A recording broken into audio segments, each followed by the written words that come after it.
Need for valuation of goodwill. Goodwill को valuation करने की नीड कब अराइज होती है? तो नंबर 1 पॉइंट है change in the profit sharing ratio among the existing partner, यानी कि जब भी पुराने पार्टनर्स के बीच में उनका प्रॉफिट शेयरिंग रेशियो चेंज किया जाता है तो गुडविल का वैल्यूएशन करने की नीड अराइज होती है। नंबर 2 है admission of a new partner. इसी तरह से जब भी किसी नए पार्टनर को बिजनेस में लेकर के आते हैं तब भी गुडविल का वैल्यूएशन किया जाता है। फिर थर्ड पॉइंट है retirement and death of a partner. कभी भी बिजनेस में अगर कोई पार्टनर रिटायर हो जाता है या उसकी डेथ हो जाती है तब भी गुडविल का वैल्यूएशन किया जाता है। नंबर 4 पॉइंट है dissolution of a firm involving sale of business as a going concern.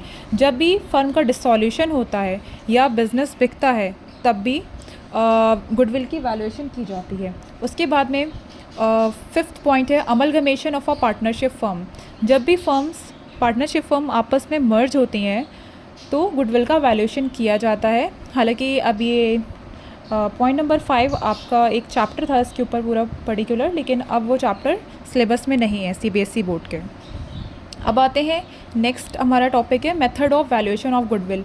Goodwill का जो वैल्यूएशन करने का मेथड क्या है? तो 3 मेथड हैं गुडविल का वैल्यूएशन करने का, average profit method, super profit method and capitalization method. Average profit method के 2 पार्ट हैं, simple average profit method, weighted average profit method. अब हम नेक्स्ट पॉइंट है number of years purchase. Number of year purchase क्या होता है?